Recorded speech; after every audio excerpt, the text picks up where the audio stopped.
بغيت نبيع ولا بغيت نشري واحد العقار وما عرفتش فين غادي نكتبو، واش عند عدول ولا موثق ولا عند محامي.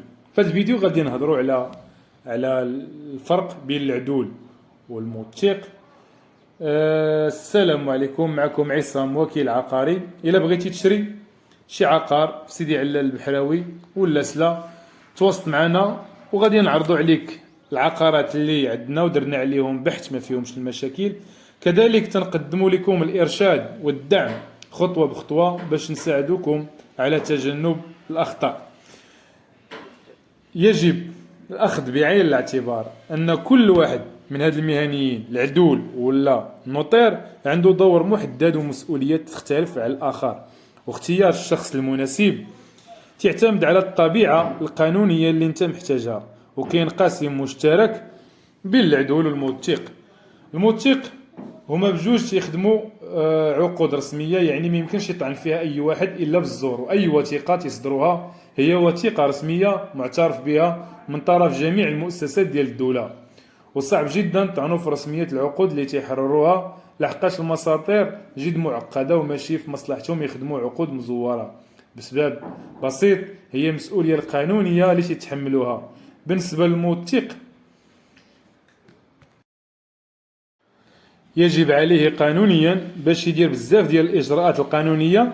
لهذا السبب ما تيكتبش عقد بيع وشراء العقار غير محفظ عكس ديال العدول، وتيحافظ الموثق على الارشيف لمده 100 سنه. هذه المده تتسمح للورثه انهم يستخرجوا عقود ديال جدودهم ديال البيع والشراء والمتوفين.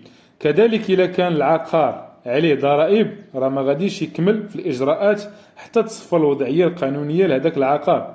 الموثق منين تيحرر عقد ديال شي عقار هو ملزم قانونيا انه يقوم بجميع الاجراءات القانونيه والجبائيه. ما يمكنش يصوب عقد ديال البيع بلا ما يسجلو ولا يحفظو. الموثق ما عندوش الحق انه يدير الزواج والطلاق ولا الفريضه، عكس ديال العدول اللي تيخدم كل ما تيعلق بالقانون العائلي والقانون الشخصي ديال المغاربه. والعدول حتى هما تيحفظوا تيسجلوا الا كلفهم الشاري من خلال واحد الوكاله.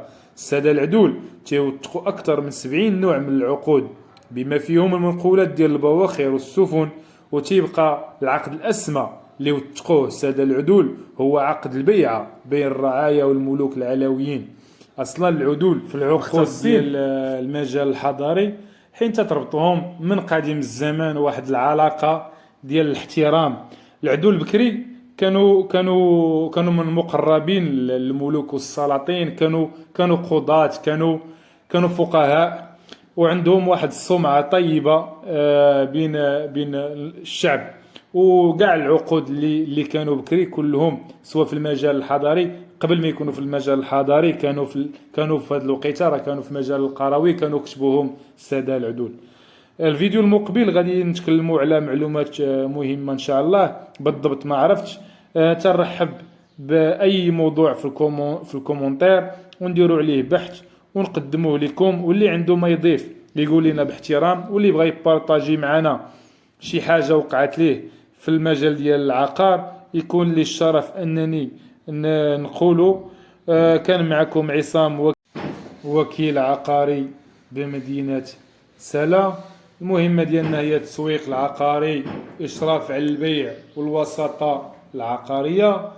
الشعار ديالنا كيما جميع ديال الوكلاء العقاريين اللي عندهم الشرف، راه ما غاديش تضيع وما غاديش تقول بلا تعاملتي مع وكيل عقاري ولا وسيط عقاري محترف عنده ولا تخدم انطلاقا من واحد المؤسسه عقاريه وعنده سمعه.